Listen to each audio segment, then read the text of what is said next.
우리 하나님의 복을 주시는 역사가 함께 하시기를 기원합니다. 우리는 축복을 해줄 수는 있지만은 우리가 복을 줄 수는 없지요. 복은 하나님만 주시는 것입니다. 하나님만이 복의 근원이십니다. 그래서 하나님을 모시고 하나님 안에 사는 사람이 가장 복된 사람입니다. 영락교회 성도들이 만복의 근원 되시는 하나님 안에서 살아가시게 되기를 간절히 바랍니다. 다들 한두 번은 읽어보셨거나 아니면 들어보셨을 누가 썼는지 알 수 없는 예수님에 관한 글을 하나 읽어드리도록 하겠습니다. 여기 한 고독한 생애가 있다. 그가 나신 곳은 이름 없는 한 두메 산골. 그의 어머니는 보잘것없는 시골 여인. 그의 나이 30이 될 때까지도 이름 없는 비천한 목수였고 그 후 3년 동안 그는 방황하는 전도자였다. 그에게는 한 권의 저서도 없으며 그에게는 아무런 지위도 없으며 그에게는 따뜻한 가정도 없으며 그에게는 대학의 학력도 없으며 그에게는 큰 도시의 견문조차 없으며 그의 여행은 기껏 200마일도 못 되는 거리였다. 그에게는 세상에 위대한 것이라고는 하나도 없고 그가 내어놓을 수 있는 이력서는 단지 한 몸뿐.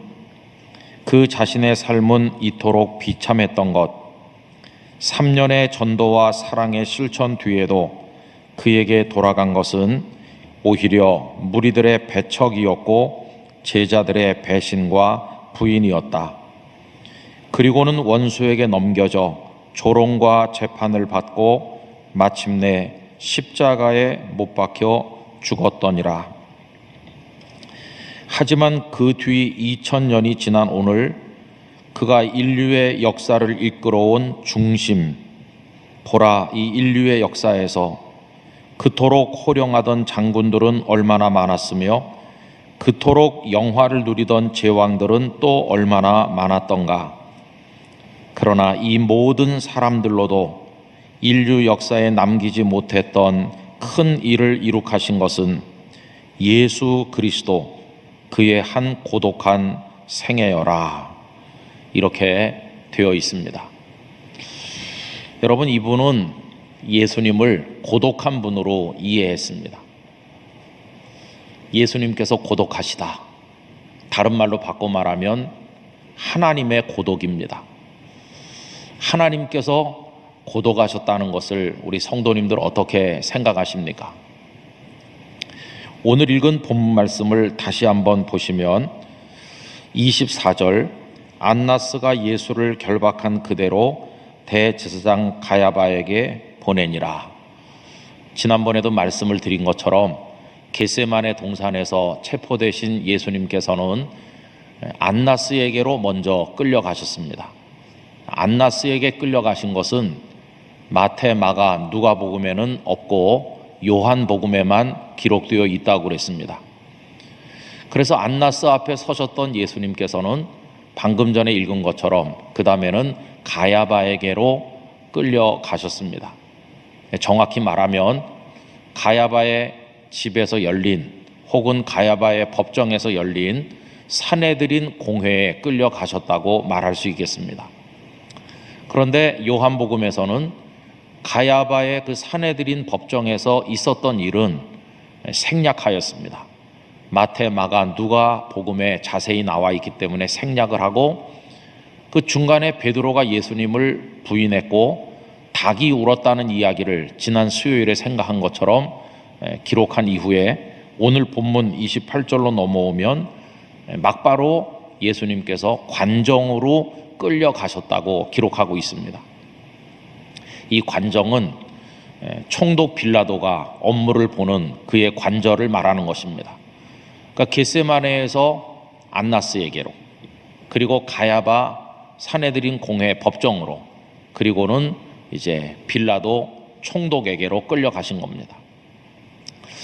여러분, 예수님께서 그렇게 끌려 다니실 때 예수님 곁에 누가 있었습니까? 우리 예수님은 혼자이셨습니다. 그래서 고독하신 겁니다. 그때 예수님을 사랑했던 사람들은 도대체 다 어디 있는 것일까요? 우리가 아는 대로 말한다면 베드로와 요한은 가까운데 얼마 동안 있기는 했으나 베드로는 예수님을 3번 부인하였습니다. 그리고 요한은 예수님 주변에 있었던 것 같은데 나중에 예수님께서 여기저기 끌려가실 때 그는 언제쯤 그곳에서 떠나간 것인지 정확히 알 수 없습니다. 그러나 어쨌든 십자가에 달리셨을 때 요한이 십자가 아래 있었던 것만은 확인할 수 있습니다. 그리고 나머지 제자들은 어디론가 뿔뿔이 흩어져서 다락방에 모여 있었던 것인지 아니면 다락방에 모이기 전에 여기저기 따로 산재해 있었는지 알 수가 없습니다. 그렇게 있는 동안 예루살렘의 수많은 사람들은 각자가 자기 볼일에 바빴을 것이고 자기 욕망에 따라서 자신의 삶을 살고 있었을 것입니다.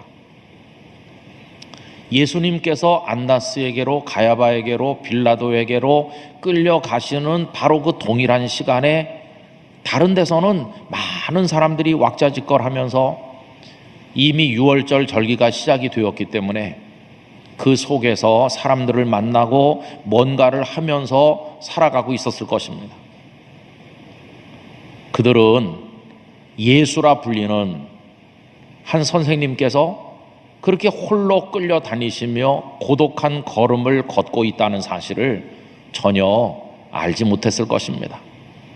그러다가 예수님께 사형 언도가 내려지고 골고다 언덕으로 끌려 올라가시는 그 시간쯤 되어서는 상당히 많은 사람들에게 그 소식이 전해졌을 것이고 그들은 아마도 비아 돌로로사를 따라 예수님의 뒤를 따라오면서 조롱하고 어떤 이들은 욕하고 그리고 어떤 이들은 눈물을 닦아내기도 하고 그러면서 그날 예수님의 처형 장면을 지켜본 이들이 있었을 것입니다. 그러나 유월절 절기가 되어서 예루살렘을 가득 채운 그 순례자 전부가 다 예수님의 십자가를 바라본 건 아니었을 것입니다. 아마 예루살렘 거기 있었던 사람들 중에 일부만이 예수님을 지켜보았겠죠. 어쨌든 그 모든 그 시간과 그 상황 속에서 예수님은 철저히 혼자이셨습니다. 누구도 안나스에게 재판받을 때 그 옆에 같이 서 있지 않았고 가야바 법정에 가셨을 때 그 누구도 예수님과 나란히 서 있는 이가 없었고 또 빌라도에게 가셨을 때도 역시 마찬가지이셨습니다. 십자가에 매달리셨을 때 그 밑에 많은 사람들이 있었지만 예수님은 철저히 혼자이셨습니다. 그 손과 발에 못 박히시고 매달리셔서 고통을 받는 그 말로 형언하기 힘든 고통, 다른 사람들은 모르는 것이었습니다. 그 고통은 누가 나누어 받지도 않았고 대신 받지도 않았고 예수님 혼자서 다 감당하셨습니다. 그런데 예수님의 고독은 겟세마네 동산에서부터 시작된 것은 아닙니다. 그 이전에 벌써 시작이 되었는데 예수님께서 예루살렘으로 십자가를 위해서 올라가시던 그 길에 예수님을 가장 사랑한다고 자부하던 제자들은 무엇을 했나요? 그들은 서로 다투었습니다. 그들이 다툰 이유는 우리 중에 누가 크냐 하는 다툼이었습니다. 주님께서는 죽으러 가시는데 그들은 누가 더 큰지를 다투었으니 몸은 예수님 옆에 그들이 있었지만 이미 그들의 심정은 예수님과는 전혀 다른 길로 가고 있었다는 것을 알게 되지 않습니까? 마치 철부지 어린 아이를 보는 듯한 예수님의 마음이 벌써 그때 고독하셨으리라. 어떻게 이렇게 내 마음을 너희들은 모르느냐. 그리고 예수님 당신께서 십자가에서 죽으실 것을 3번이나 예고하셨고 겟세마네 동산에 가셨을 때는 잠들지 말고 깨어서 기도하라고 계속 깨우시는데도 그들은 잠들어 있었어요. 그 밤에 땀방울이 핏방울 될 때까지 몸부림치시면서 예수님께서 기도하시건만 제자들은 그 예수님의 마음에 참여하지 않았습니다. 예수님은 그 기도할 때도 철저히 혼자이셨고 그 마음의 고뇌 또한 혼자서 감당하신 겁니다. 아니, 사실 예수님의 이 고독은 그보다 훨씬 이전부터 시작된 것입니다. 예수님께서 베들레헴 마구간에 탄생하여 오실 때 그분이 왜 이 땅에 사람 몸을 입고 오셨는지 아는 사람은 아무도 없었습니다. 심지어는 예수님을 잉태하여 어머니가 되어준 그 마리아도 왜 그분이 이 땅에 탄생하셔야 되는지에 대해서 알지 못하였습니다. 왜 하나님이신 그분이 사람이 되어서 그렇게 비천하게 오셔야 되는지에 대해서 그 어머니도 알지 못했습니다. 예수님의 가슴 속에 세상을 구원하겠다고 하는 사랑의 뜻이 있었지만 아무도 알지 못하였습니다. 당신 혼자만 끌어안고 계신 그 메시아의 길은 너무나도 고독한 길이었습니다. 여러분, 어떤 분은 이 예수님의 전 생애에 점철되어 있는 이 고독을 우리를 향한 하나님의 사랑으로 이해하였습니다. 그래서 이름 붙이기를 하나님의 고독이라고 하였습니다. 여러분, 하나님의 고독이라고 하는 것은 어떻게 이해할 수 있을까요?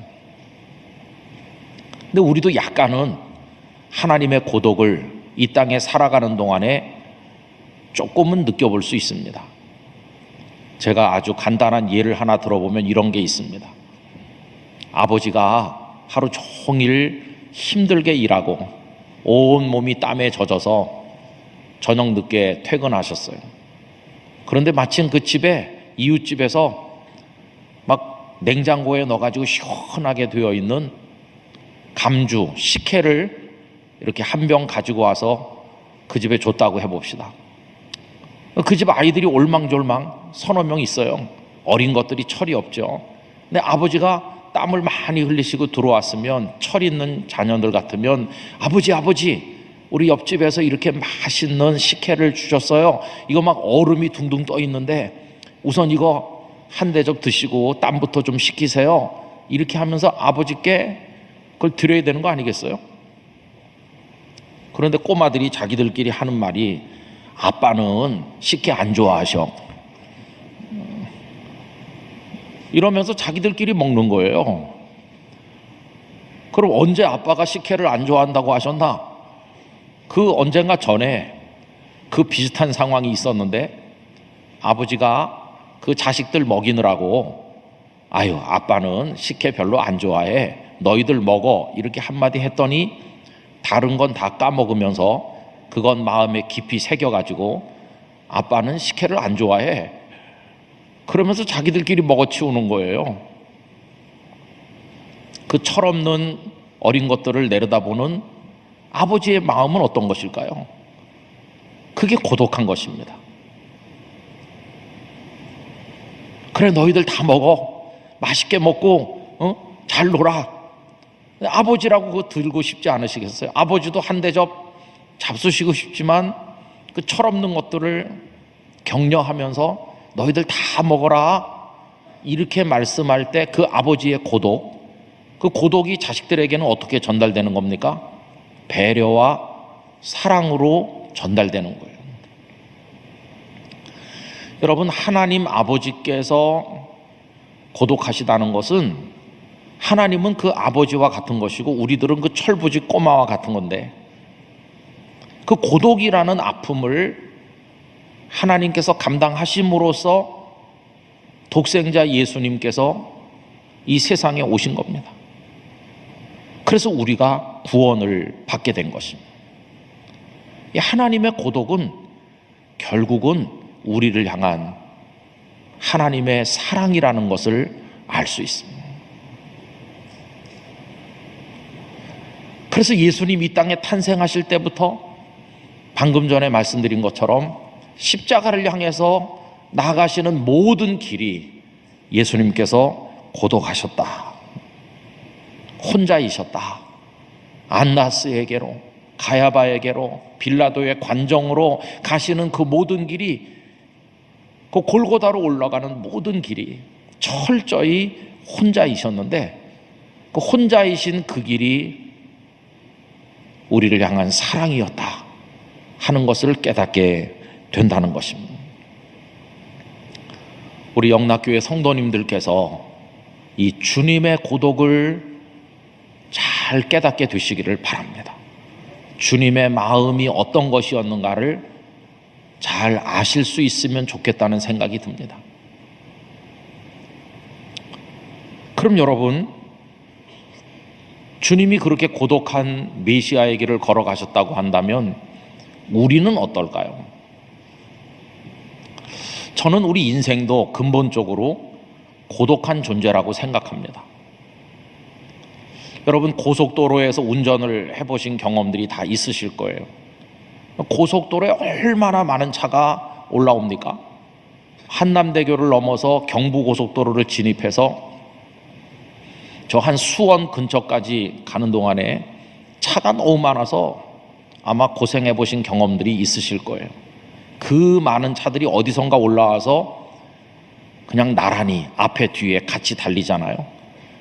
그래서 같이 가고 있다, 동행하고 있다, 꼭 옆에 있는 차가 동료인 것 같이 생각돼요. 그런데 계속 달려보세요. 그들이 끝까지 우리와 함께 같은 길을 달려 우리가 차를 세우는 곳에 같이 세울까요? 아닙니다. 어디쯤가 가면 그분들은 다 빠져나갑니다. 어떤 사람은 한 대전쯤 가서 자기 목적지를 향해 갈 거고, 어떤 사람은 조금 더 가다가 김천쯤에서 빠질 거고, 다 이렇게 각기 빠집니다. 아까는 같이 달리는 동료인 줄 알았더니 각기 제 길을 가는 겁니다. 그럴 때 맨 마지막에 고속도로 위에 모든 차량이 다 사라졌고 나 홀로 가고 있다고 생각한다면 얼마나 고독하겠어요. 인생은 그런 것입니다. 인생의 고속도로 위에 지금 내 곁에 많은 사람이 가고 있으니까 우리는 함께 한다, 동행한다 이렇게 말하지만 여러분, 결국은 다 각자 자기 필요에 따라서 갈 거고 마지막에는 혼자 남을 것입니다. 우리 인생 자체가 그렇습니다. 지금은 부부라는 이름으로 같이 가고 있죠. 부모님과 자녀, 또 형제와 자매, 너무도 사랑하는 형제 자매보다 더 가까운 친구, 또 우리 영락교회 성도, 같이 예배드리는 믿음의 형제 자매들, 이렇게 다 지금 같이 가는 것처럼 보이지만 근본적으로 얘기하면 언젠가는 내가 사랑했던 누구도 다 이렇게 어디선가 빠질 것이고, 아니면 내가 먼저 빠져나가게 될 때가 올 것이고, 그래서 결국은 혼자임을 확인하게 될 것입니다. 그 절대 고독은 언제 우리가 맞이하게 될까요?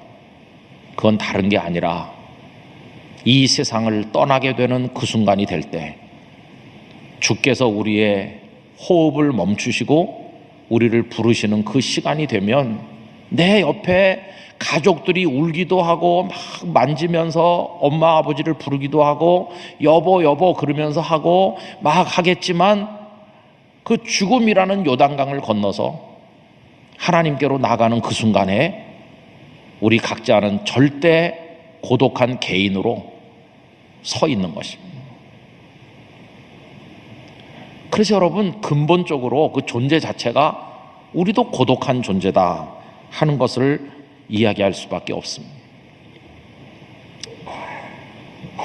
그러면 주님도 고독하게 메시아의 길을 가셨고, 그동안에 베드로는 예수님 모른다 그러고, 요한은 어딘가 있었는데 뭘 했는지 알 수 없고, 제자들은 다 흩어졌고, 그들이 그러던 말던 당신은 당신의 길을 이렇게 고독하게 가셔서 구원의 길을 여시고, 오늘 우리들도 우리에게 주어진 삶을 지금 살아가고 있는 것인데, 어떻게 주님의 고독과 우리의 고독이 만날 수 있을 것인가 하는 생각을 해보게 됩니다.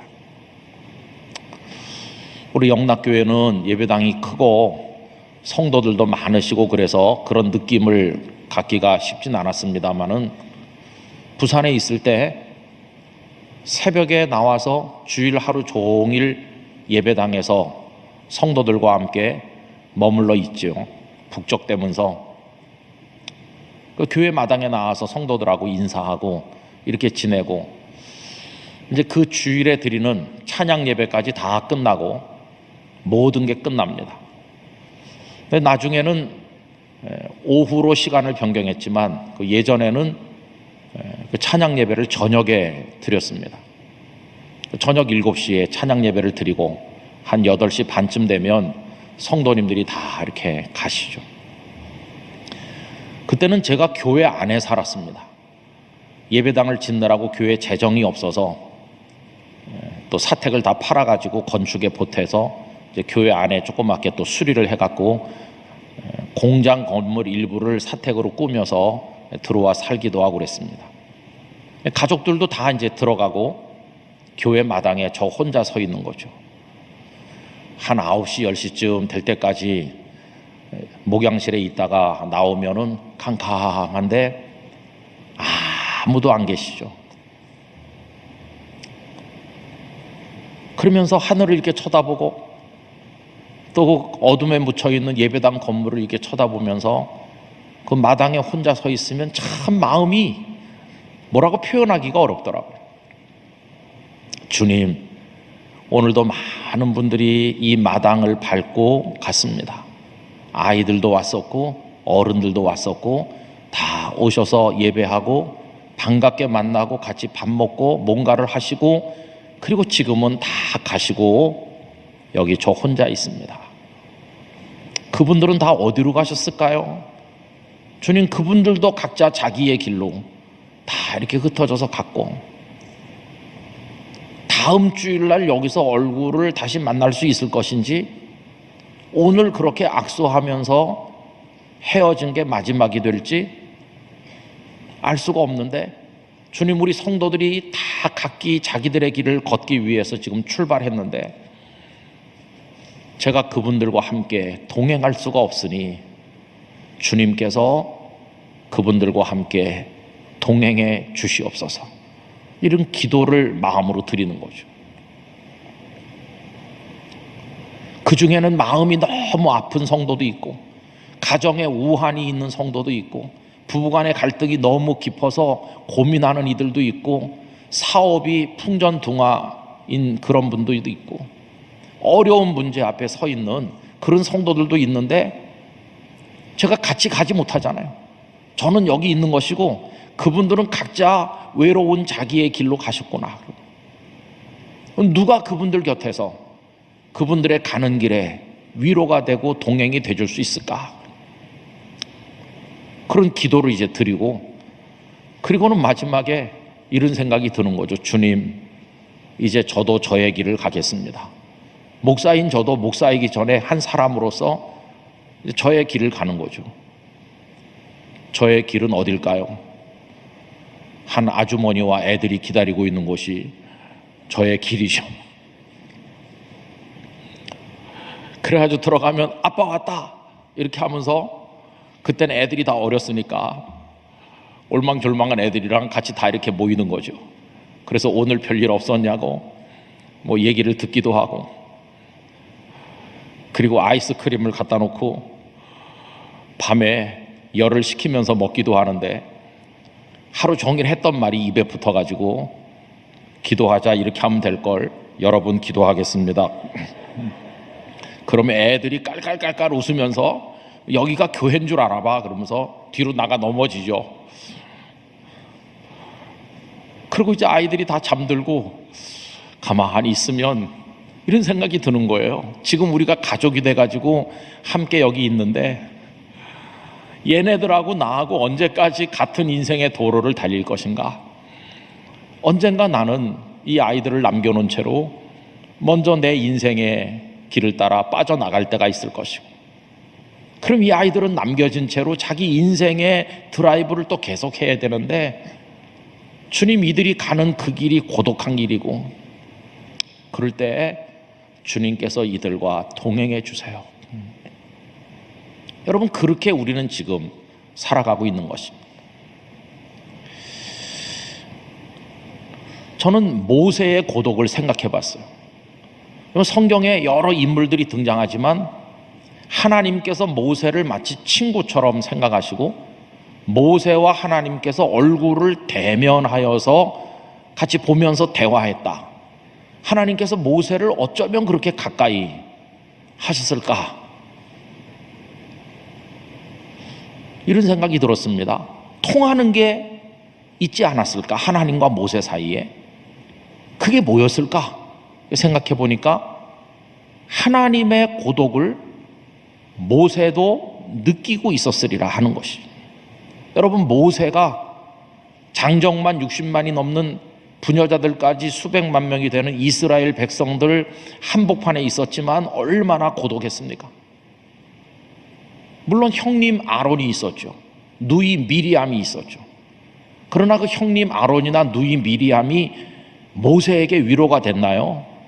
아닙니다. 민수기 12장에 보면 이 누이와 형님이 동생 모세를 얼마나 공격하는지,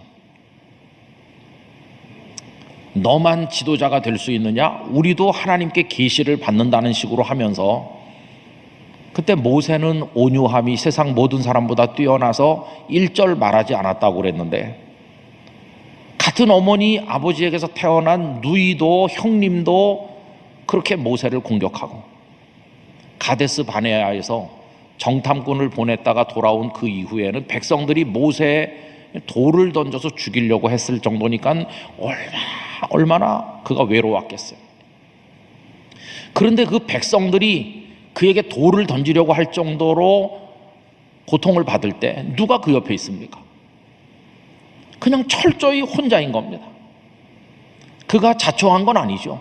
본인이 선택한 것도 아니고 하나님께서 떨기나무 불꽃 가운데서 나타나셔서 그에게 사명을 주셨는데, 그 사명의 길을 가다 보니까 그렇게 고독해진 겁니다. 근데 그 고독은 자기를 위한, 자기 자신의 어떤 이익을 위한 그런 과정에서 경험하는 고독이 아니라 하나님의 뜻을 이루고 백성을 구원하고 백성을 위해서 봉사하는 과정에 겪는 고독이었어요. 여러분, 그런 고독을 아시죠?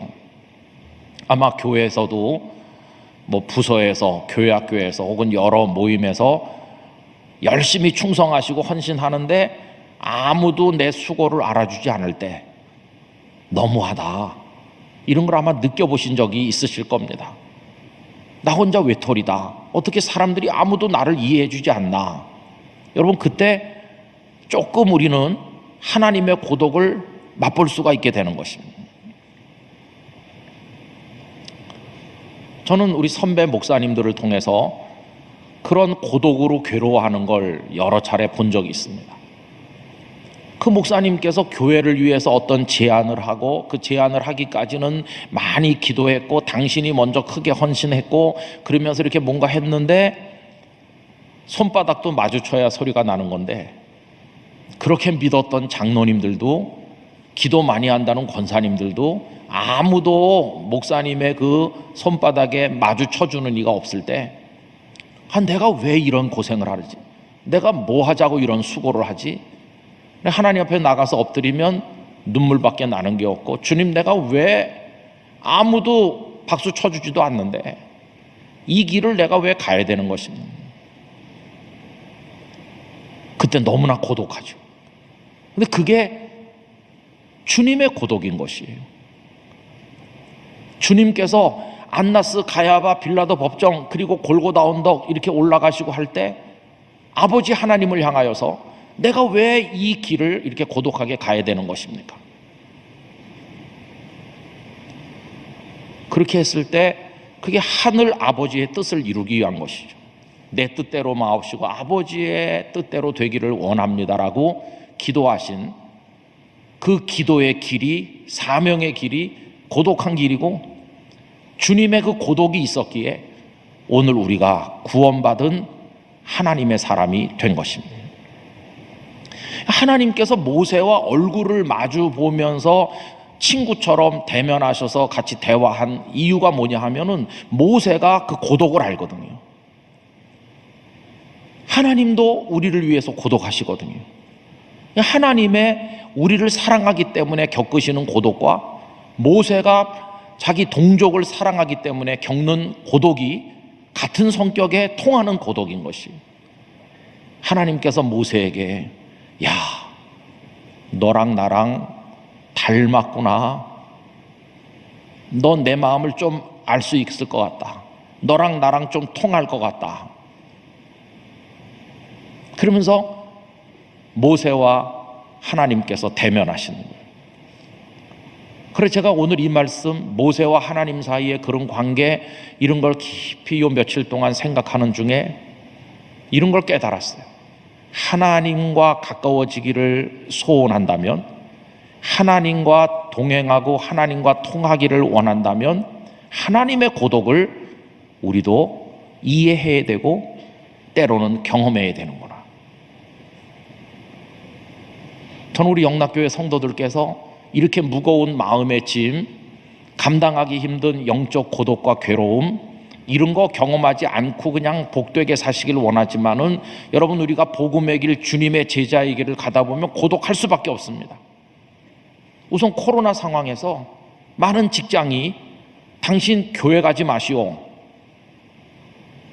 가서 교회가 코로나의 온상처럼 생각하니까 감염돼 가지고 오면 우리 회사 문 닫아야 된다. 그런데 그 부서 안에 지지해 주는 사람이 아무도 없어요. 다 넝크리찬이고 나 혼자 교회 다닌다고 사람들이 죄인 아닌 죄인으로 낙인을 찍고 압박을 가할 때, 그때 거기서 고독하잖아요. 근데 그 고독이 주님을 사랑하기 때문에 겪는 고독이죠. 그게 축복된 고독이죠. 네가 그 고독을 진하게 느끼면 느낄수록 너는 나랑 가까워진다. 여러분, 세상 사람들에게 소외될수록 주님과 가까워지는 비밀을 아십니까? 세상에서 소외될수록 주님과 더 가까워지는 거죠. 모세가 돌팔매질을 당할 그런 극단의 고독을 경험하니까 하나님과 친구가 되는 거죠. 그래서 그리스도인으로 살아간다고 하는 것은 그런 고독 속을 걸어가는 것임을 알게 돼요.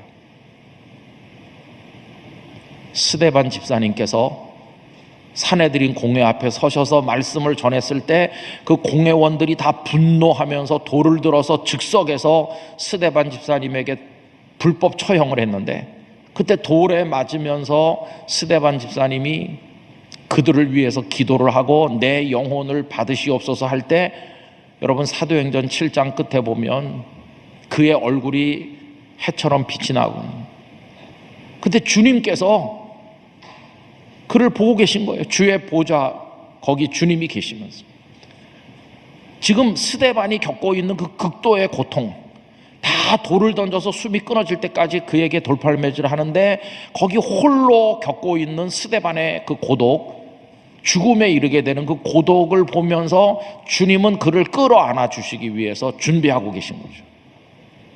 그래서 여러분, 예수님을 잘 믿으려고 하면 할수록 세상에서는 더 고독해질 가능성이 많고, 세상에서 더 고독해질수록 주님께 더 가까이 가게 된다는 것이에요. 그래서 여러분, 예수님을 믿는다는 것은 그냥 많이 모여서 같이 먹고 놀고 흥청대면서 그런 거랑은 많이 다릅니다. 우리가 교회에 모여서 성도들하고 교제도 나누고 서로 사랑하고 맛있는 음식도 먹고 서로 위로도 해주고 이렇게 같이 어울리지만, 교제를 나누지만, 그러나 결국 우리 인생의 도로를 달리면서 하나님 앞에 가는 걸 생각해 보면 우리는 이 고독함을 이해할 수 있어야 주님을 가까이 하는 진정한 믿음에 도달할 수 있다는 것이에요. 여러분, 그 깊이에 도달하게 되시기를 바랍니다. 그 그게 두렵고 너무나 힘든 것이긴 해요. 그러나 거기에 도달해야 예수님을 이해할 수 있고 예수님을 닮을 수 있고 예수님과 가까워질 수 있는 거죠.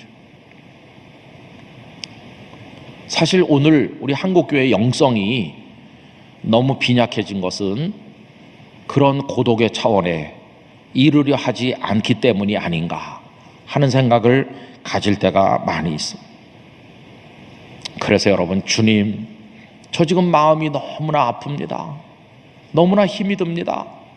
제가 주님을 위해 살려고 하는데 제 가족조차도 저를 이해해 주지 못하고 제가 사랑하는 사람들도 저를 이상하게 생각합니다. 주님, 너무나 마음이 외로워요. 이렇게 하면 바로 그때가 주님이 우리 곁에 가장 가까이 계실 때라고 하는 사실을 여러분 알게 되시기를 바랍니다.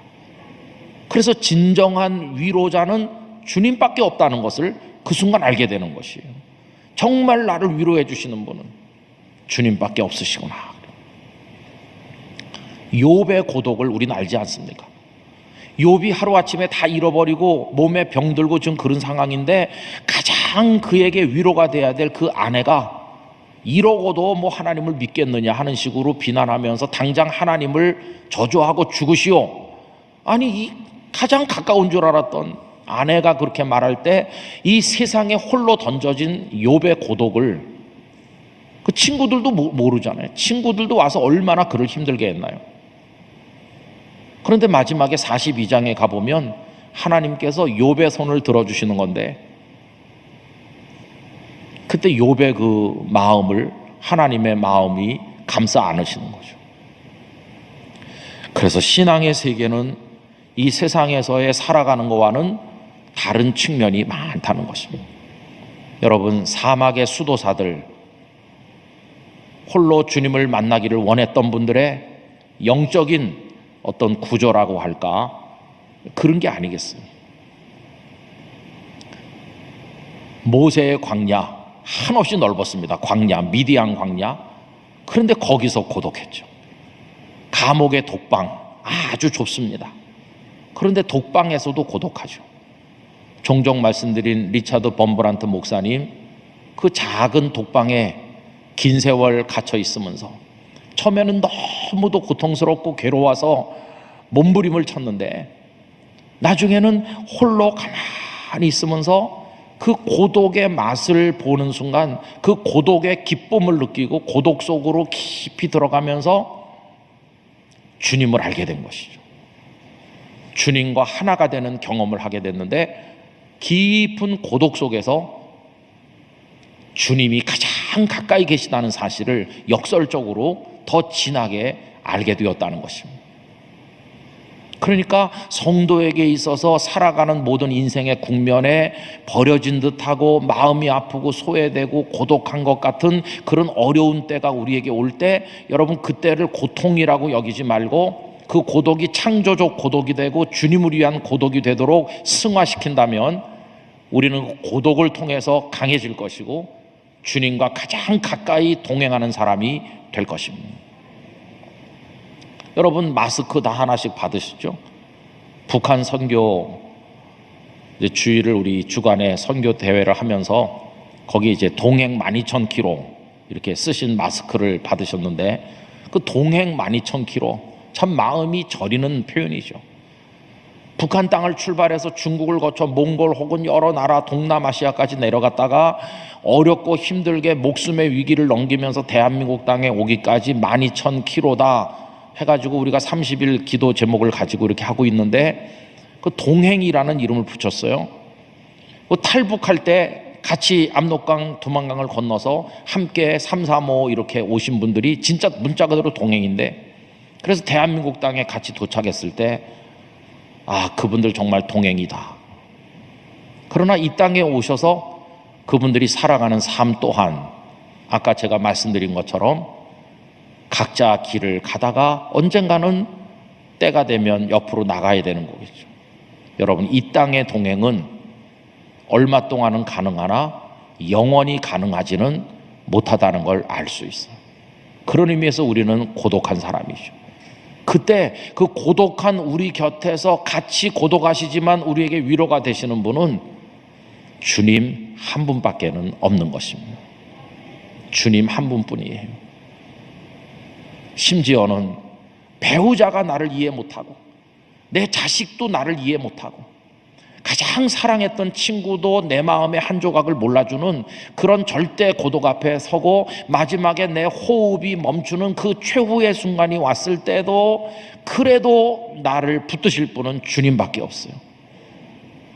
주님은 우리의 그 고독을 다 먼저 경험하셨고 먼저 알고 계셔요.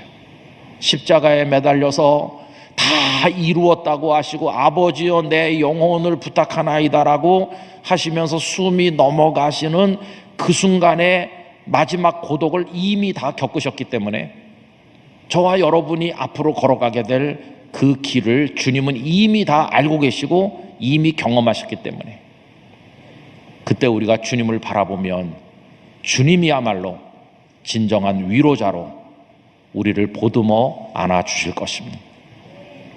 여러분, 세상의 부질없는 것들에 의해서 위로받으려고 하지 마시고 주님을 바라보시길 바랍니다. 고독하신 주님, 고독한 인생길을 걷는 우리 각자 고독한 주님과 손을 잡고 그 주님 품이 따뜻하다는 것을 알게 될 때 우리는 이 세상을 감당할 수 있을 것입니다. 돈이나 권력이나 인간적인 사랑이나 그런 것들이 우리를 지탱해 줄 거라고 하는 생각은 버려야 되는 것입니다. 주님밖에는 없는 것입니다.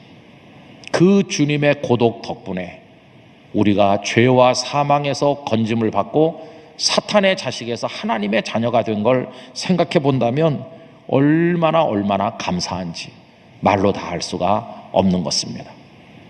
북한에서 오시는 우리 자유인들이 12,000km를 이렇게 돌다가 대한민국에 도착한다면 우리 각자도 이 세상에서 천국까지 12,000km보다도 더 먼 인생의 방황을 하면서 천국으로 가는 길인데 우리의 가는 길에 주님만이 유일한 동행이시다 하는 것을 깨닫게 되는 것입니다. 여러분, 그 주님과 함께 걸어가시면서 우리 주변에 우리가 위로해야 될 사람들을 위로하면서 같이 가는 동안만이라도, 같이 고속도로 위에 있는 동안만이라도 빵빵거리면서 막 난폭 운전하면서 위협하듯이 하지 말고 서로 손 내밀어 주고 서로 안전히 가도록 해주고 끼어들도록 배려도 해주고 용서도 해주고 그렇게 하면서 얼마 동안이라도 우리 같이 가기를 원합니다. 영락교회 안에서 같이 가는 동안에 좀 끼어들도록 좀 해주세요. 그리고 미안하다고 깜빡깜빡도 좀 해주시고 그러면서 서로 배려하면서 그 사람이 중간에 먼저 나간다면 창문 내리고 손도 흔들어 줄 수 있는 그게 주님께서 원하시는 사랑이 아니겠습니까?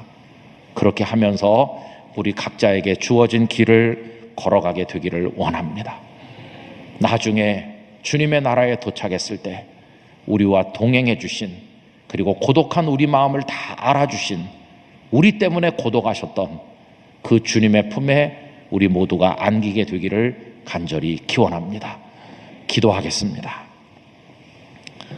주님께서 안나스, 가야바, 빌라도 이 땅의 권세자들에게로 끌려다니시면서 고난받으실 때 철저히 혼자이셨고 고독하셨으며 주님을 사랑한다던 사람들은 다 어디로 가버렸는지 알 수조차 없었습니다.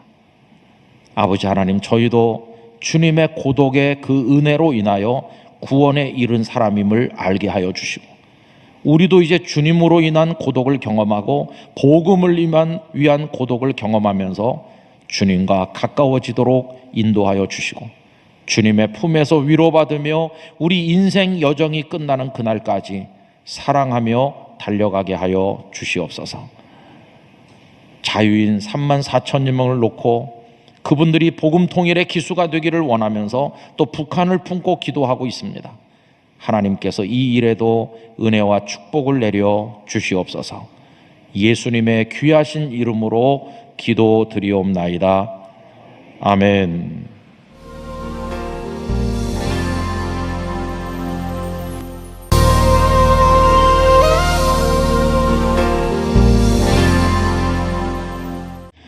하나님의 사랑이 어떠한 사랑인가를 아주 다양하게 표현한 찬양을 하나님 앞에 올렸습니다. 여러분, 하나님의 사랑을 늘 받고 있다는 사실을 아시죠?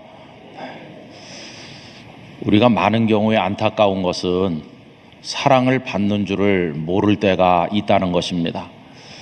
예를 들면 엄마는 벌써 꼬마를 위해서 생일 선물을 사다가 잘 포장해서 서랍 속에 잘 준비해 놨는데, 엄마는 그렇게 아이를 사랑하는데 이 녀석은 엄마는 나를 좋아하지 않는가 봐, 이렇게 생각을 한다는 겁니다. 여러분, 사랑을 받고 있음을 아는 게 얼마나 중요한지 모릅니다. 아무리 하나님께서 우리를 사랑하셔도 사랑받고 있음을 모른다면 그것은 불행한 일이죠. 우리가 영적으로 예민하기를 원합니다. 그래서 아주 작은 데서도 하나님의 사랑을 느끼면서 살아가게 되기를 원합니다. 마른 하늘에 비가 한 방울씩 툭툭 떨어지면 웬 비래, 이렇게 하지 마십시오. 그 비 한 방울이 여러분들의 얼굴을 적시면서 툭툭 떨어질 때, 이 비가 내리지 않으면 어떻게 우리가 살겠나, 농사도 할 수 있고 또 이 비가 물이 되어서 흐름으로 우리가 마실 수도 있는 건데, 비 한 방울 속에도 하나님의 사랑이 들어있는 것입니다. 이름 모를 꽃 한 송이도 다 하나님의 사랑의 표현이라고 생각한다면 모든 것이 다 하나님의 사랑이죠. 원망할 것 너무 많은 세상에 살고 있지만 믿음을 가짐으로써 우리의 시각이 변화되어서 모든 것을 모나게 보고 나쁘게 보고 비난하고 그러지 말고 사랑으로 보는 눈을 가지기를 원합니다. 여러분, 주변에 있는 모든 이들을 사랑하시고 사랑할 수 있도록 하나님 앞에 사랑의 은사를 구하여 기도하면서 살아가시게 되기를 바랍니다. 오늘 저녁에 남편 오면 한판 붙으려고 마음의 준비를 단단히 하고 힘을 달라고 기도하러 오신 분은 없으시겠죠? 주의 능력으로 승리하리라, 그런 분은 없으시겠죠? 이 예배를 드리면서 여러분 속에 사랑이 넘쳐서 좀 실수가 있고 좀 잘 못하고 그래도 사랑으로 감싸주면서 살아가게 되기를 원합니다. 그동안 우리가 예수님께서 겟세마네 동산에서 붙들려 가신 이후에 안나스 대제사장에게로, 그리고 가야바 법정에로, 그리고 빌라도의 관정에로 오신 데까지 생각을 하고 있습니다. 1511년 종교개혁이 일어나기 몇 해 전입니다. 한 수도사가 로마에 있는 어느 성당 계단을 무릎으로 기어서 올라가고 있었습니다. 그는 다름 아닌 나중에 종교개혁의 깃발을 높이 들었던 마틴 루터입니다. 그가 로마를 방문할 기회를 가지게 되었는데, 그가 그 계단을 기어오르게 된 것은 영적으로 클클하고 답답했기 때문입니다. 그의 가슴 속에 뭔가 해결되지 않는 고통이 있었는데, 그 계단을 기어오름으로써 하나님의 은총을 얻기를 구하였습니다. 그 계단이 도대체 무엇이길래 그는 그 계단을 무릎으로 기어오르게 되었겠습니까? 그 계단은 소위 스칼라 상타라고 하는 거룩한 계단이라 불리는 것이었는데, 참 놀랍게도 빌라도의 관정 안에 설치되어 있었던 계단이라고 전해지면서 빌라도에게 재판을 받으시던 예수님께서 바로 그 계단 위에 서 계셨다고 그렇게 알려진 계단입니다. 예루살렘 빌라도 관정에 있던 계단이 어떻게 로마로까지 옮겨졌을까요? 전해지는 얘기대로 한다면 기독교를 공인했던 콘스탄틴 대제의 어머니인 헬레나 여사가 예루살렘에서부터 그 계단을 로마로 가져왔다고 전해지고 있습니다. 그 계단은 총 28계단인데 발로 밟고 올라가기에는 너무나도 거룩한 계단이어서 무릎으로 기어서 올라가며 하나님 앞에 자신의 죄를 고백하기도 하고 또 당시 교회가 가르치는 기도문을 암송하기도 하였습니다. 무릎에 피부가 벗겨져서 피가 흐르기도 하는데 그 계단 위에서 흘려졌을 예수님의 피를 생각을 하면서 사람들은 기어 올라가곤 했습니다. 그러다가 종교개혁 이후에 와서 그 계단은 나무로 덮여졌죠. 사람들이 그 계단을 하도 많이 기어 오르기 때문에 다 닳는다 이렇게 해가지고 나무로 덮였었고, 한 2년 전쯤 몇 해 동안의 보수를 거쳐서 그 계단 하나를 뜯어내서 일반에 공개했던 적도 있다고 들었습니다. 여러분, 빌라도의 관정 안에 있었던 계단이 사람들을 거룩하게 하고 은혜로 나가게 만든다 할 정도로 귀한 성물로 바뀐 것을 보게 됩니다. 그러나 2000여 년 전 그 계단은 어떤 곳이었을까요? 그 계단은 유대 지도자들에게는 아주 더러운 곳에 설치된 계단으로 생각이 되었습니다. 그걸 보여주는 말씀이 오늘 본문입니다. 오늘 본문에 보면 그들이 예수님을 빌라도의 관정 안으로 끌고 들어왔는데 그들 자신은 관정 안에 들어오지 않았습니다. 왜냐하면 그 관정 안을 더럽다고 생각했기 때문입니다. 여기 관정이라고 번역된 것은 브라이도리온을 말합니다. 이 브라이도리온은 전쟁을 할 때 지휘관이 사용하는 막사라든지 혹은 작전 회의가 열리는 사무실이라든지 이런 것들을 부를 때 사용했던 용어입니다. 그러니까 이 관정 브라이도리온은 총독의 가족들이 생활하는 공간이기도 하고 총독이 업무를 보는 공간이기도 하고, 그러므로 총독의 밑에서 업무를 함께하는 여러 직원들이 오가는 곳이고, 또 로마 군인들이 드나드는 이방인들이 거주하는 곳이, 그리고 일을 보는 곳이 브라이도리온 관정이었습니다.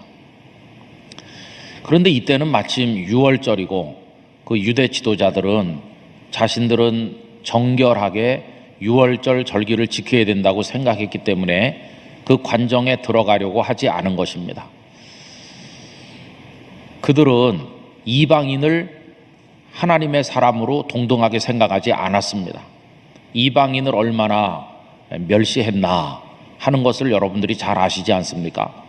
비록 아무리 신분이 높은 총독이 거주하고 있고 일을 보는 곳이라 하더라도 그는 이방인이기 때문에 그가 머무는 곳은 더러운 것이고, 그래서 우리들은 그곳에 들어갈 수 없다 이렇게 생각을 한 것입니다. 요한복음은 이 사람들을 그들 이렇게 계속해서 그들이라고만 부르고 있지만, 다른 복음서에 보면 그 가야바 법정에서 예수님을 재판할 때 앉아 있었던 바로 그 사람들, 다시 말하면 대제사장들과 백성의 장로들이라고 되어 있습니다. 이 사람들이 예수님을 끌고 관정에까지 와서 예수님을 관정 안으로 들어가도록 인수해서 보내고, 자신들은 관정 바깥에 더럽혀지지 않으려고, 정결함을 지키려고 그렇게 관정 밖의 사람으로 서 있게 된 것입니다. 빌라도 총독도 유대인들의 이런 관행을 잘 알았기 때문에 그들에 대해서 분노하지 아니하고 자기가 관정 밖에 나와서 대화를 나눈 것을 보게 됩니다. 이걸 보여주는 것이 오늘 본문 2절이죠. 여러분, 2절 말씀을 제가 읽을 때 다시 한번 보시기 바랍니다. 그들이 예수를 가야바에게서 관정으로 끌고 가니 새벽이라. 그들은 더럽힘을 받지 아니하고 유월절 잔치를 먹고자 하여 관정에 들어가지 아니하더라. 그러므로 빌라도가 밖으로 나가서 그들에게 말하되 너희가 무슨 일로 이 사람을 고발하느냐.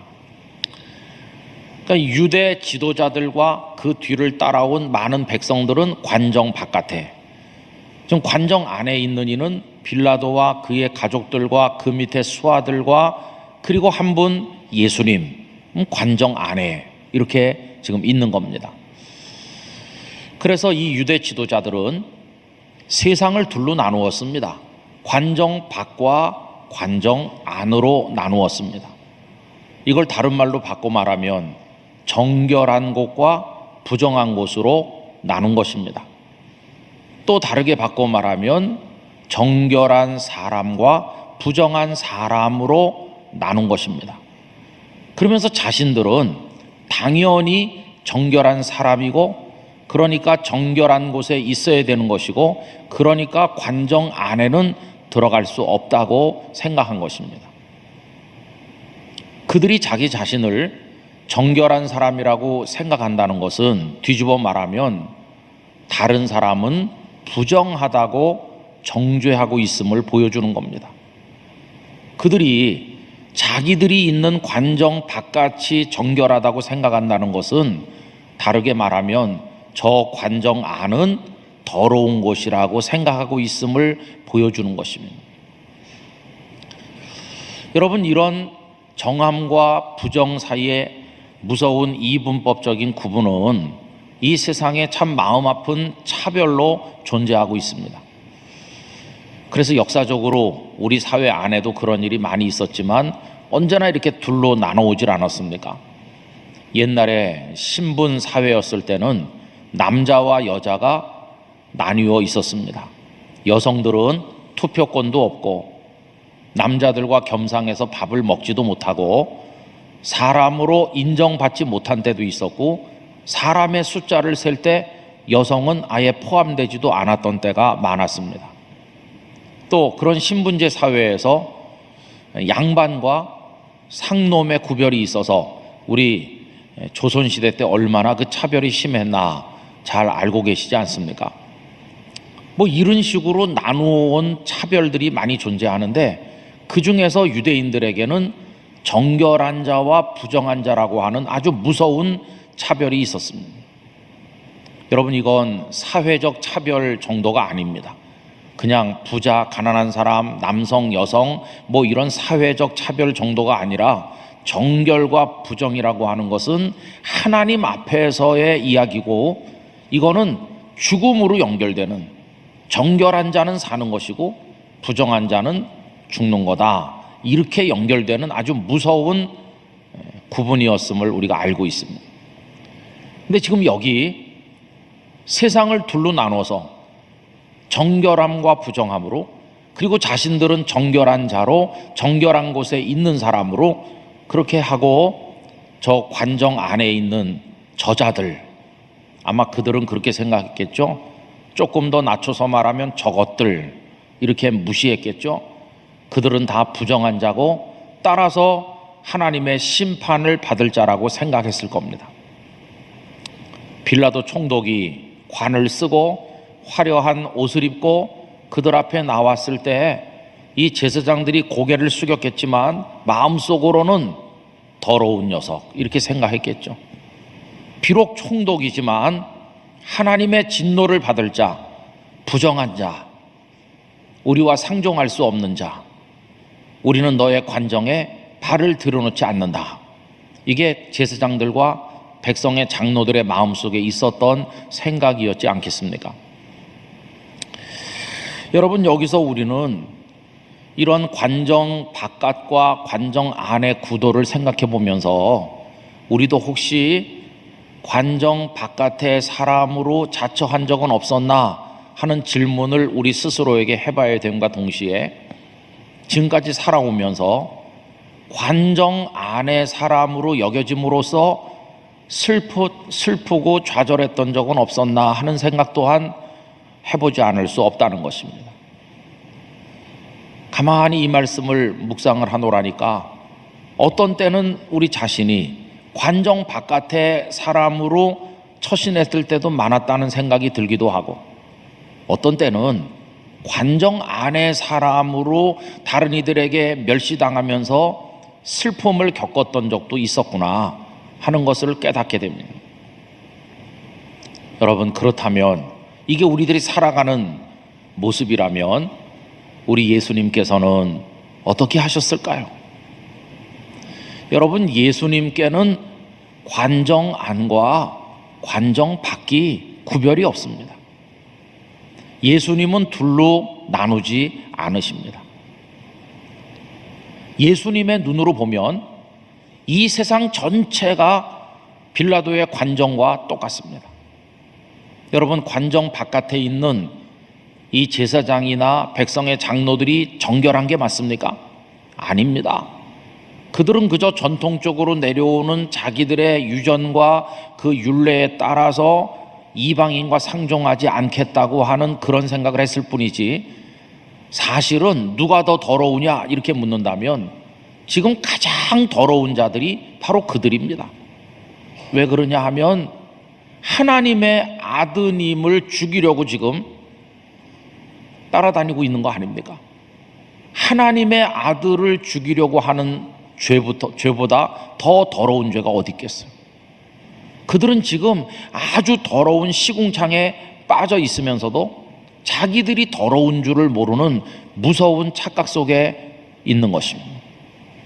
예수님의 눈으로 보면 관정 바깥에 있는 자들도 다 더러운 자들이고, 관정 안에 있는 빌라도 총독을 비롯한 그들도 다 더러운 죄인이고, 예수님께서 보실 때는 관정 바깥이나 관정 안이 똑같다고 생각하실 것입니다. 그래서 이 세상 전체가 주님의 눈앞에서는 더러운 관정일 뿐이라는 걸 우리가 알게 됩니다. 그럼 여러분, 그들과 예수님의 차이는 무엇일까요? 그 유대 지도자들과 예수님의 차이, 그 유대 지도자들은 더러운 곳이기 때문에 들어가지 않겠다고 하는 겁니다.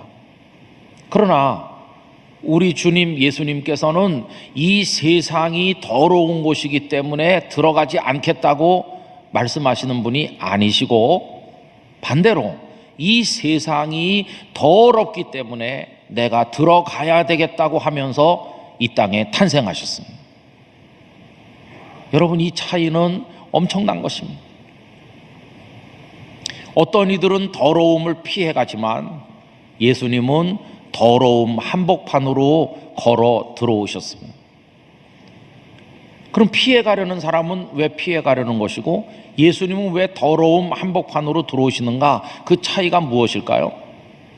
여러분, 그들은 자신이 정하다고 생각하면서 부정한 것에 접촉되면 오염돼서 자신도 부정해진다고 생각하기 때문에 피해서 가려고 하는 것입니다. 그러나 예수님은 다릅니다. 예수님은 부정한 것에 접촉하면 오염되어서 함께 부정해지는 분이 아니시고, 그분과 접촉하면 부정했던 것들도 정결하게 되는 씻어주시는 능력을 가지신 분이십니다. 그래서 예수님은 부정한 것들 속으로 찾아 들어가신다고 하는 것입니다. 여러분, 이것을 우리에게 적용해서 생각을 해 보십시오. 내가 지금 많은 죄를 지은 더러운 죄인으로 관정 안에 있는데 예수님께서 저 관정 바깥에서 나를 가리켜 손가락질 하시면서 더러운 녀석 이렇게 하신다면 우리는 어떻게 되었을까요? 그런데 예수님께서는 우리가 있는 더러운 곳으로 달려오셔서 부정하기 짝이 없는 우리들을 끌어안아 주신 것입니다. 이것이 바로 주님의 구원의 은총인 것입니다. 여러분, 주님의 십자가 보혈의 능력이라고 하는 것은 그 부정으로 얼룩져 있고 어떻게 할 수 없는 우리들을 씻어내는 능력이 있습니다. 주님의 보혈 능력이 또다. 그래서 우리는 주님을 영접하는 것입니다. 이 세상 전체가 빌라도의 관정처럼 더럽기 짝이 없는데 주님이 바깥에서 우리를 보면서 손가락질 하시는 게 아니라 관정의 문을 열어 젖히시고 세상의 문을 열으시고 우리 있는 곳으로 뛰어 들어오셔서 우리 옆에 같이 앉아주시고 우리를 끌어안아 주시니, 그래서 같이 더러워지신 게 아니라 그 주님으로 인해서 우리가 깨끗하게 되니 얼마나 놀랍습니다.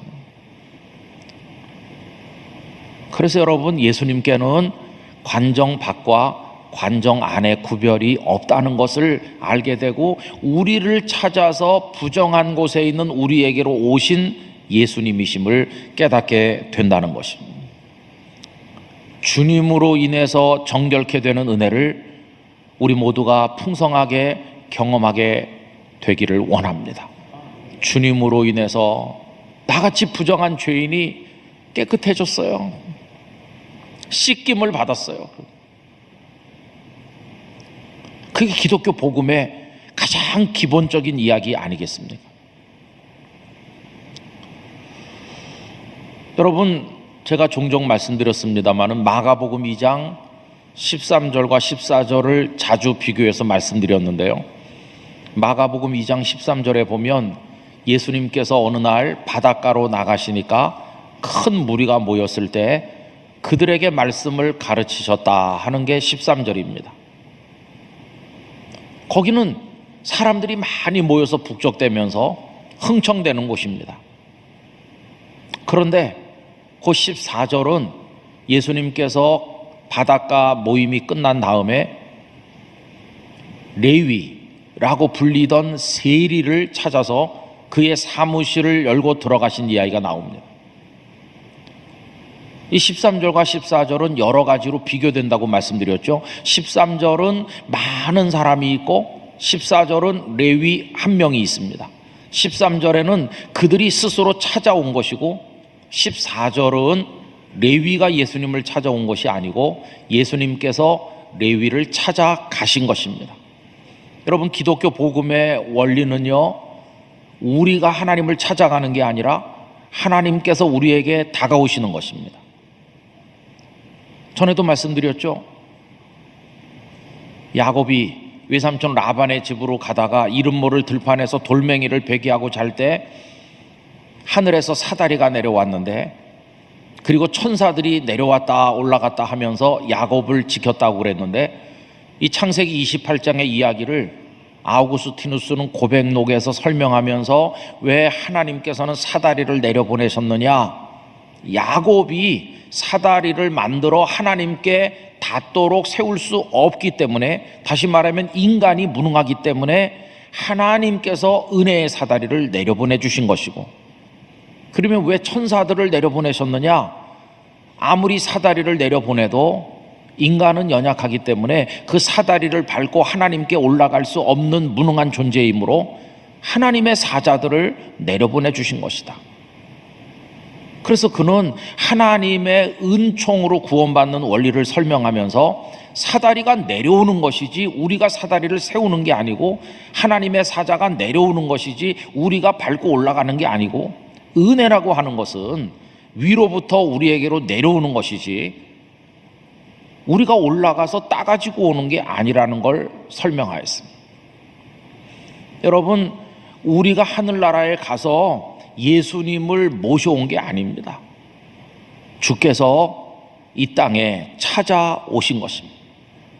우리는 관정 안에 있는 죄인과 같고, 우리들은 가버나움 세관에 있는 세리 레위와 같은데, 주님께서 이 땅에 탄생하여 오시고 주님께서 우리 인생의 문을 두드리시고 주님께서 우리에게 다가와 주셨기 때문에 오늘 우리가 이 자리에서 하나님의 사람으로 살아가게 된 것입니다.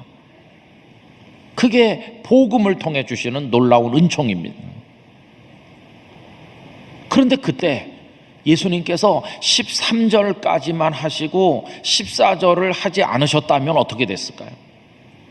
13절의 사람들은 다 같이 웃으면서 악수하고, 왔느냐고, 잘 왔다고, 우리 예수님 말씀 좀 들어보자 그러면서 반갑게 맞이하고, 그리고 잔뜩 앉아서 예수님 말씀 듣고 아멘 하고 또 할렐루야 하면서 기쁨으로 모여오는 사람들이고, 14절에 그 사람은 왜 바닷가에 못 오는 겁니까?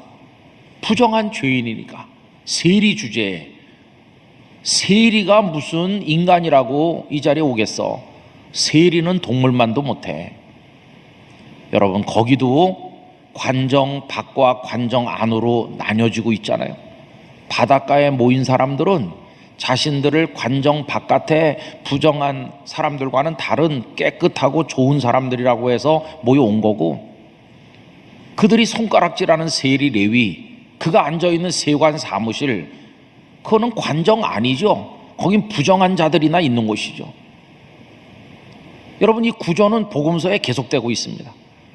누가복음 19장에 보면 예수님께서 여리고의 세리장 삭개오의 집에 들어가실 때 예수님은 죄인의 집에 들어가시잖아요.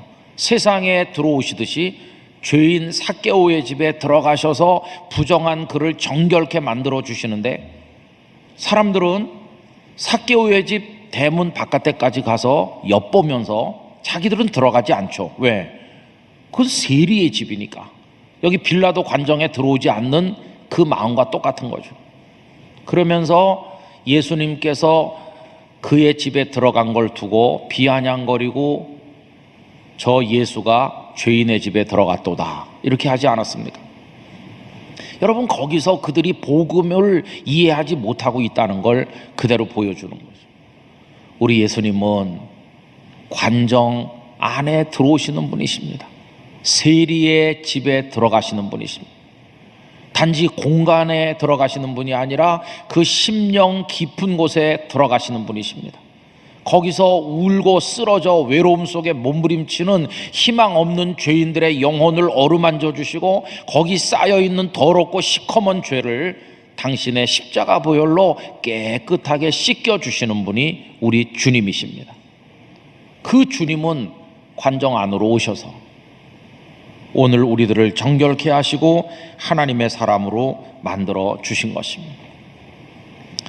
저는 복음서 말씀을 읽으면서 참 감동적으로 읽는 장면 중에 하나가요, 어느 날 예수님께서 이렇게 나병 환자를 만나셨는데, 이 나병 환자에게 손을 대시며, 여러분 나병은 어떤 병인지 아시잖아요. 그 나병 환자가 가까이 오지 못하게 돌을 던지고, 나병 환자가 마을에 들어올 때는 우리는 나병 환자라고 소리를 질러서 사람들에게 알려야 되잖아요. 거리를 유지하려고 하는 거죠. 그런데 예수님은 그 썩은 몸에 손을 대시고, 그래서 주님이 병균이 옮아서 같이 나병 환자가 되시느냐? 아니요. 우리 주님은 그를 깨끗하게 하시는 분이시죠. 세상이 온통 죄악으로 더럽혀져 있지만 주님이 우리 속에 오심으로 우리는 깨끗하게 되는 것입니다.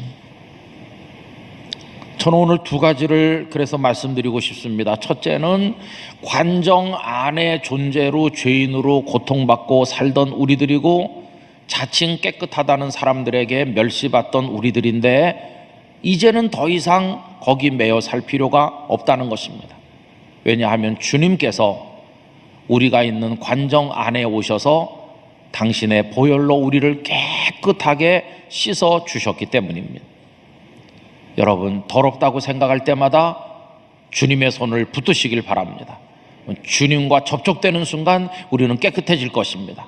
주님은 정결케 하는 능력이 있습니다. 어떤 죄인도 주님과 접촉하면 그 순간 깨끗해질 것입니다.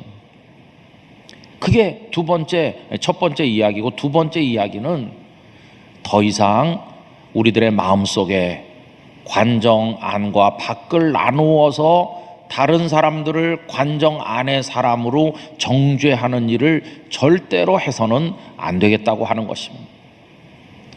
여러분이 유대교와 교회가 뭐가 다른가요? 기독교가 이렇게 유대교 지도자들은 이방인의 집에 발을 들여놓지도 않을 정도로 철저하게 안과 밖을 나누고 있는데, 사도행전으로 가서 보십시오. 참 놀랍죠? 하나님의 교회 안에는 그 담장이 없어졌습니다.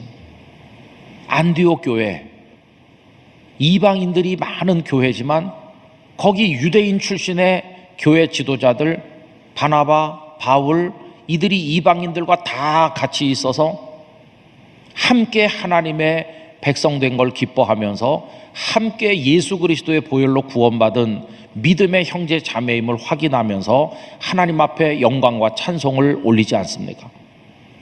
여러분, 기독교가 세계 종교가 될 수 있었던 것은 관정 안과 밖을 나누던 구별이 없어졌기 때문입니다.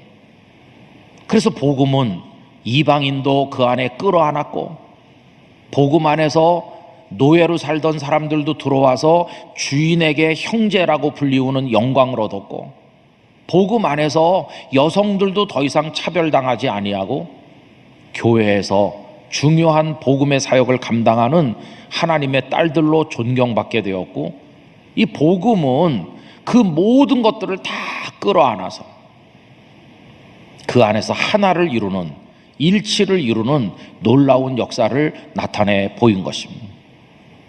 그래서 복음은 위대한 것입니다. 그래서 우리 속에 아직도 관정 안과 밖을 나누는 담을 쌓고 있는가 하는 반성을 해보지 않으면 안 됩니다. 저 사람은 틀렸어요. 저 사람은 성격이 이상해. 저 사람은 예전에 나한테 한번 이렇게 했는데 계속해서 나랑은 안 맞아요. 저 사람은 나쁜 사람이에요. 이렇게 우리 생각해요.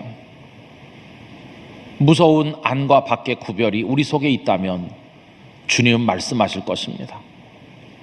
나는 너를, 안에 있는 너를 차별하지 않고 너를 안아주었는데, 너를 정결케 해주었는데 너는 왜 그 형제를 더럽다고 하느냐, 이렇게 말씀하지 않으시겠어요?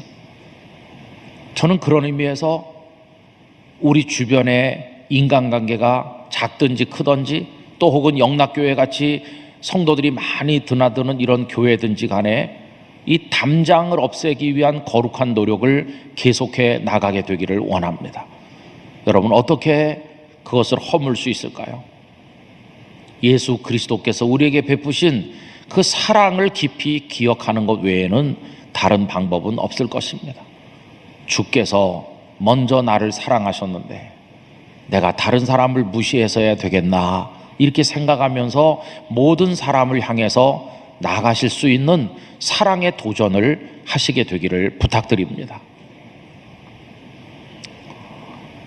여러분, 제가 우리 영락교회 부임하면서 맨 첫 주일 설교했던 것을 기억하시나요?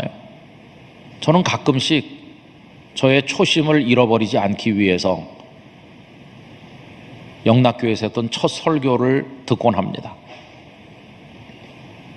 그때 제가 클러지 셔츠를 처음 입은 소감도 얘기를 했고, 제 뒤에 찬양대원들이 잔뜩 앉아있는 것에 대해서도 얘기를 했고, 몇 가지 얘기를 했죠. 그러면서 그 중에 하나가 뭐냐 하면은, 이 마음이 변하지 않고 끝까지 갈 수 있기 위한 싸움을 하려고 하니까 성도님들께서 기도해 주시라, 이런 말씀을 드렸습니다. 그게 무슨 얘기일까요? 여러분, 뭐 더럽고 더럽지 않고 얘기가 아니라 이 세상에서는 자꾸만 이렇게 이상한 기준으로 나누다 보니까, 제가 부산에서 목회할 때는 거기 지리산 쪽에 작은 교회 목사님들하고 접촉할 일이 많았어요. 그 중에 어떤 분들은 이제 신학교에서 어렵게 공부하던 학생이었던 분도 계셔요. 그런 분들이 목사님이 돼가지고 어려운 교회 부임해서 헌신적으로 수고하는 걸 많이 보고 이렇게 저렇게 만날 일이 많았어요. 작고 어려운 교회 목사님들을 자주 만나면 많이 마음이 정화됩니다. 저렇게 힘든 곳에서도 주님을 사랑하신다. 감동을 받고 그분들의 삶의 모습 자체가 가슴 깊은 데 스며드는 메시지가 돼서 다가오는 것이죠. 그래서 많이 그분들을 통해 영적 도움을 받고 위로도 받고 주님의 사람으로 살아가는 게 뭔가 하는 것을 생각할 기회들이 많이 있었습니다. 그런데 이제 서울에 오면서 느끼는 두려움은, 영락교회 목사가 되면 그런 분들을 만날 기회가 잘 없겠다. 주로 만나면 우리 영락교회쯤 되는 그런 교회 목사님들을 자주 만나게 되겠다. 또 그런 분들 만나면 또 뭐 교계 어떤 큰 행사에서 만나니까 그냥 분식집에서 라면 먹으며 만나는 게 아닐 것이고, 좋은 자리에 가서 비싼 음식 먹으면서 속된 말로 폼 잡고 그런데 자주 가겠다. 그렇게 오래 지나다 보면 내가 변질되는 거 아닌가, 그런 생각 많이 했어요. 그래서 그 첫 주 말씀 속에 그런 얘기를 드린 것입니다. 사람은요, 자기도 모르게 변질됩니다. 변화는 성령님 안에서만 됩니다. 그러나 변질은 우리의 타락한 본성으로 인하여 나도 모르는 사이에 이루어지는 것입니다. 자기도 모르게 교만해져서 저 사람은 틀렸어요 이렇게 말합니다. 그렇게 말하는 순간 안과 밖을 가르는 담장이 쫙 쳐지는 거죠. 너는 나랑 안 맞아. 이렇게 또 담장을 치죠. 알지도 못하면서 또 담장을 치죠. 언제나 자기는 관정 밖의 사람으로 처신하는 거죠. 얼마나 무서운 일인지. 여러분, 그걸 경계해야 됩니다. 그러다가 나중에 주님께서 난 널 모른다 이렇게 하시는 그날, 그걸로 끝장입니다. 마태복음 25장에 어리석은 처녀 5명, 혼인잔치 문이 닫히니까 그건 마지막 심판 때, 그때는 어떻게 해볼 방법이 없잖아요. 1달란트 받아서 땅속에 파묻은 사람, 있는 것도 뺏기고 쫓겨나서 슬피 울며 이를 갈게 되는데, 그때는 어떻게 만회할 기회가 없죠. 왼편의 염소처럼 분류된 그 사람들, 영원한 형벌에 떨어지니까 그게 끝이잖아요. 여러분, 그건 최후로 주님께서 밀어놓으신 심판이라면 그때가 되기 전에 이미 우리가 쌓아놓았던 많은 담장들을 다 허물어야 되는 것이다. 나는 깨끗하고 너는 더럽고, 나는 훌륭하고 너는 형편없고, 이런 거, 여러분, 예수님께서 허물어뜨리신 그것을 우리가 다시 쌓는 일을 해서는 절대로 안 될 줄로 압니다. 담장을 쌓으시려거든 사탄과 사이에 쌓으셔야 되는 거예요. 더러운 것, 사탄의 세력과 담장을 쌓아야지. 주님의 축복된 백성들끼리 그렇게 해서는 절대로 안 될 것입니다. 우리가 정결해야 얼마나 정결하고, 우리가 훌륭해야 얼마나 훌륭하겠습니까? 우리 자신을 돌아보면서 그저 가슴속에 감격이 있다면, 관정 안에 들어와 주신 주님 감사합니다, 그거밖에는 없는 줄로 믿습니다. 저는 이 장면을 머릿속에 자주 떠올리곤 합니다. 저 바깥에는 자칭 의로운 자들이 소리를 높이고 있고, 그리고 그 안에는 그들이 더럽다고 정죄한 이방인들이 있는데, 거기 예수님 홀로 그 계단에 서 계신 거죠. 거기 홀로 서 계신 주님은 어떤 의미이실까요? 주님은 그 모습을 다 보고 계시며, 깨끗하다고 하는 자들, 그들에 의해서 더럽다고 여겨지는 로마 사람들, 그게 세상인데 내가 세상 한복판에 서 있다.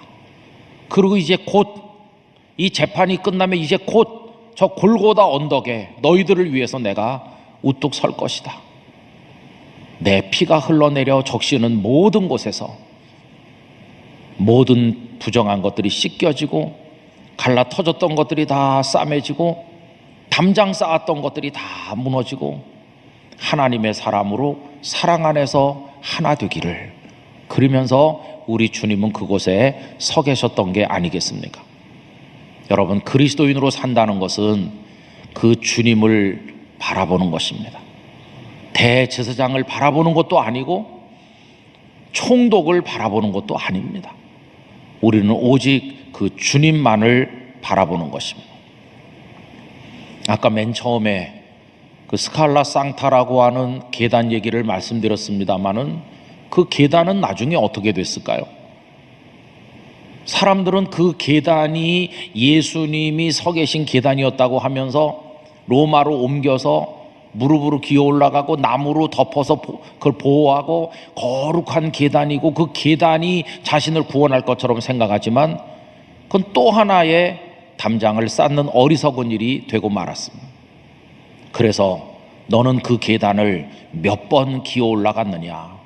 많이 한 사람은 공로가 높은 사람으로 박수받고, 그 계단을 나는 구경도 하지 못했다고 그러면 멸시하고, 이게 중세 교회의 부패된 공로주의였습니다. 누가 선행을 많이 했느냐, 누가 금식을 더 많이 했느냐, 누가 고행을 더 많이 했느냐, 누가 계단을 더 많이 오르내렸느냐, 그거에 따라서 그런 사람과 그렇지 않은 사람으로 또 나누는 것입니다. 로마 캐톨릭 교회가 소위 성인이라고 해가지고 특정한 어떠한 사람들은 성인의 반열에 올린다, 복자라고 한다, 이렇게 하잖아요. 그것도 우스운 것입니다. 여러분, 하나님 앞에서 다 똑같은 죄인이었고 다 주님의 보혈로 구원받은 성도일 뿐이지 무슨 거기에 성인이 있고 그렇지 못한 사람이 있겠습니까? 그 28계단을 1000번 만번 기어서 오르내려도 무릎이 다 까져서 피가 철철 흘러도 그곳으로 구원받는 건 아닙니다. 우리가 바라볼 것은 계단이 아니라 거기에 서 계셨던 예수님, 십자가를 지셨던 예수님 한 분뿐인 것입니다.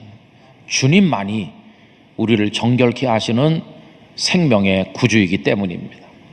저는 영락교회가 주님 오시는 그날까지 예수님만 바라보길 원합니다. 예수님의 보혈로 씻겨지시기를 원합니다. 그리고 씻겨진 우리들끼리 그 누구도 정죄하지 않게 되기를 원합니다. 그리고 많은 이방인들이 세상에 있지만 세상 밖의 사람들을 멸시하는 것이 아니라 복음을 들고 가서 그들도 정결케 되도록 복음을 전도함으로써 이 주님의 깨끗게 하시는 역사가 온 세상으로 퍼져나갈 수 있도록 하는 일에 우리가 힘쓰게 되기를 간절히 바라는 것입니다. 그게 오늘 우리에게 주신 은혜이며 그 은혜를 감당하는 사명이 될 것입니다. 우리 모두의 마음속에 우리를 언제나 찾아와서 더럽다 하지 않으시고 안아주신 그 예수님의 사랑에 대한 감격이 넘쳐나시기를 간절히 기원합니다. 기도하겠습니다. 하나님 아버지, 유대 지도자들은 빌라도의 관정 안에 발을 들여놓지 않았습니다. 자신들을 정결하게 지킨다는 미명 아래 예수님만 그 안으로 밀어넣고 자신들은 밖에 있었습니다. 그러나 예수님께는 안도 밖도 없었으며 세상 모두가 더러운 관정과 같은 곳이었으며 예수님께서는 그곳으로 오셔서 이 세상을 정하게 하시고 죄인들인 저희들을 깨끗이 씻으심으로 구원하신 주님이십니다. 그 주님을 우리의 주님으로 믿습니다. 우리에게 와주셔서 감사합니다. 우리를 정결케 해주신 주님을 찬양합니다. 이제 그 은혜에 사로잡혀서 우리 절대로 담을 쌓지 말고 밖과 안을 나누지 말고 주님 안에서 사랑하며 살아갈 수 있도록 저희들의 마음을 움직여 주시옵소서. 예수님의 이름으로 기도드리옵나이다. 아멘.